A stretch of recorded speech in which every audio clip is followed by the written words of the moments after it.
To use the Tagholder import feature, you need to save your data under specific columns in the Excel spreadsheet.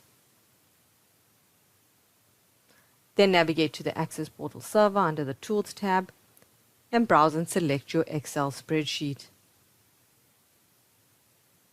Select your site as well as your person asset profile and give your profile a name. Next, you need to map your Excel spreadsheet column names to your database field names.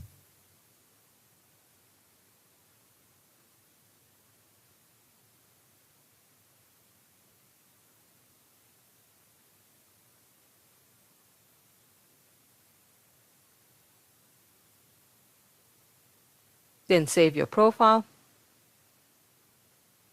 and click on the Process button.